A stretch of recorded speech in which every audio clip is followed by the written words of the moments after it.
Добрага ранку. Усім салют! Рады вітаць вас у нашым добраранку! Сёння, як і заўсёды, мы падрыхтавалі шмат цікавага і карыснага. Я хочу адразу спытацца ў нашых гледачоў. Ці паспелі вы памыць тварыкі і пачысціць зубкі?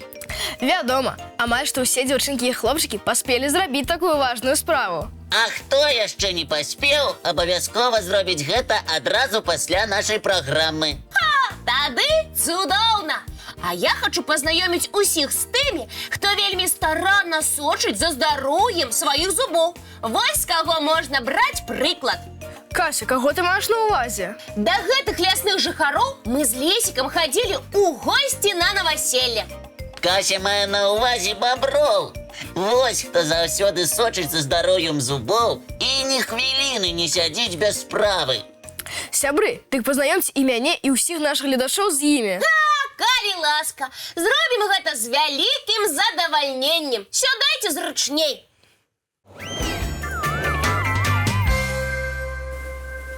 Бабры могуць пахваліцца моцнымі і здаровымі зубамі. Яны не баяцца стаматолагаў. А ўсё таму, што бабры ласуюцца толькі самай карыснай ежай. Вітамінныя яблыкі. Тое, што трэба. Спачатку трэба добра падсілкавацца, а потым ужо і за працу брацца. З-за вялікай колькасці жалеза зубы ў іх трывалыя і маюць аранжавы колер. І пры гэтым растуць усё жыццё. Вельмі дзіўны у баброў хвост. На ім няма поўсці, а толькі скура. За такой асаблівасці у 18 стагоддзі бабра прызначылі рыбай і лічылі так доўгі час. О, нішто сабе рыбка, праўда?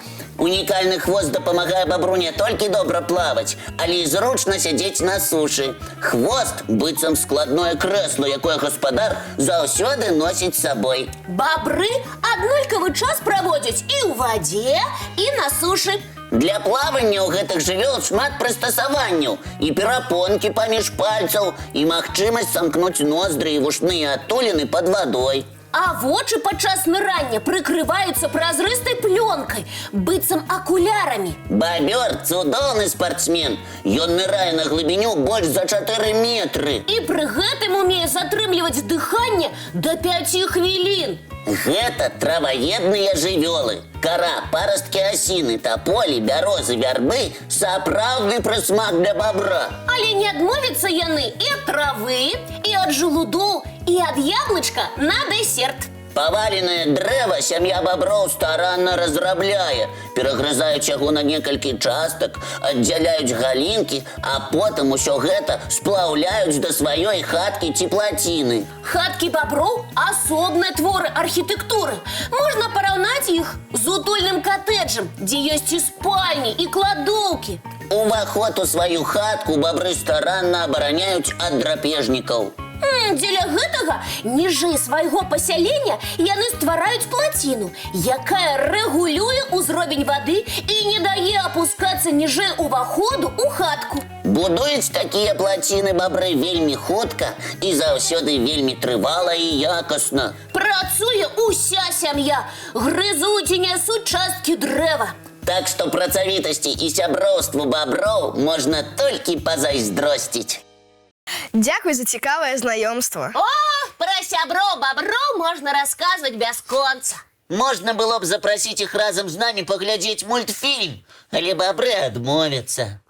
Таму што з самага ранку ўжо працуюць, будуюць новыя хаткі. Менавіта таму. Ну, не будзем іх адрываць ад працы. А вось усіх гледачоў добраранка мы запрашаем на наш ранішні мультфільм.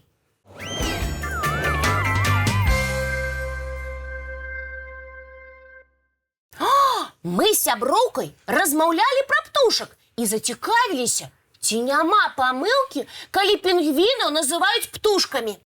Пінгвіны – гэта дакладна птушкі, толькі птушкі, якія не лятаюць. Цікава. А чаму яны не лятаюць? З задавальненнем вам пра гэта раскажу. Пінгвіны – сапраўдныя птушкі. І даўно-даўно яны ўмелі лятаць. А чаму зараз не робяць гэтага? Таму што ў іх няма такой патрэбы. Лесік, а раскажы пра ўсё, калі ласка, падрабязней. Добра. Толькі спачатку адкажыце мне, Дзе жывуць пінгвіны і чым харчуюцца? Жывуць яны на паўднёвым полюсе, на берагах Антарктыды і блізкіх да яе астравоў. А ядуць яны рыбу. Іх ежа плавае ў вадзе. Таму пінгвінам няма патрэбы лятаць, каб злавіць яе. Зато ім трэба ўмець добра плаваць. А плаваць пад вадой з крыламі не вельмі зручна. Таму крылы пінгвінаў з цягам часу сталі нагадваць ласты. Значыць, на самой справе іх крылы працуюць як ласта? Усё так. А каб пінгвінам было лягчэй апускацца ў ваду, іх косткі і само тулава сталі больш цяжкімі.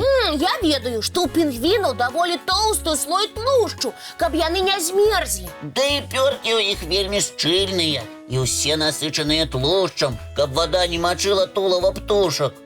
Пінгвіны больш нагадваюць падводную лодку, а не птушку. Галоўнае, ім зручна плаваць у халоднай вадзе і лавіць смачную рыбу. А яшчэ пінгвіны вельмі смешна ходзяць па снезе. Яны ідуць маленькімі крокамі і гойдаюцца ў розныя бакі.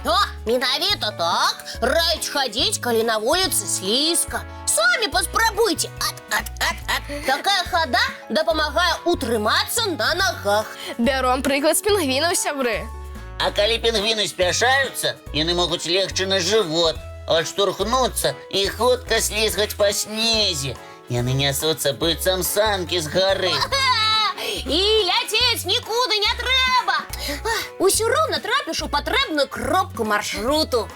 Але нам лепш не паўтараць такі спосаб руху. Больш бяспечна каціцца з гары на санках ці лыжах, а не на жываце. А пінгвінам падабаюцца вясёлыя рухавыя гульні. Цяпер вы ўпэўніліся, што пінгвіны сапраўдныя птушкі. Толькі за доўгі час яны прыстасаваліся да жыцця ў пэўных умовах. Ім зручна не лятаць, а плаваць. Толькі я трошкі сумую, што пінгвіны ніколі не прыляцяць да нас. Кася, але з дапамогай віртуальнага падарожжа мы можам назіраць за пінгвінамі ў любы час. Так што няхай птушкі застаюцца там, дзе ім камфортней. Сапраўды, можна яшчэ трошачкі паглядзець на пінгвінаў. Ой, яны такія элегантныя. Іх касцюмчыкі заўсёды сядзяць проста ідэальна. А пакуль Кася працягвае любавацца пінгвінамі, я прапаную усім нашым гледачам яшчэ адзін ранішні мультфільм.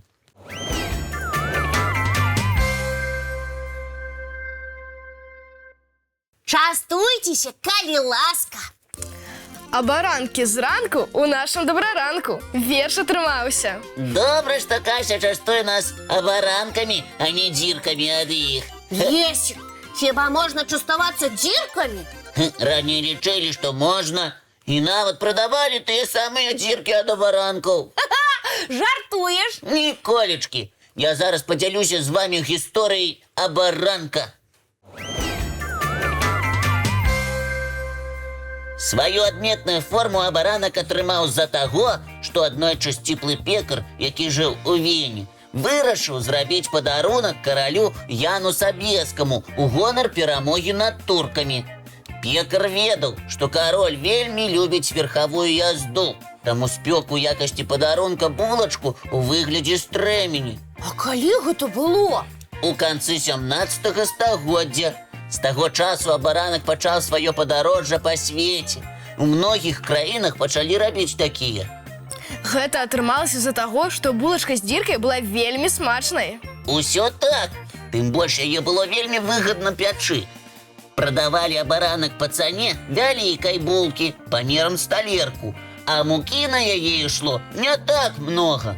Таму лічылася, што грошы, якія людзі плацілі за дзірку, пекары аддавалі на падаткі. О, якія хітрыя пекары! А мне здаецца, што абаранак з-за дзіркі вельмі зручна трымаць у руках. Ага, быццам цацку. Гуляеш за баранкам і разам з тым частуешся. А я прапаную зараз і пачаставацца, і паглядзець яшчэ адзін ранішні мультфільм.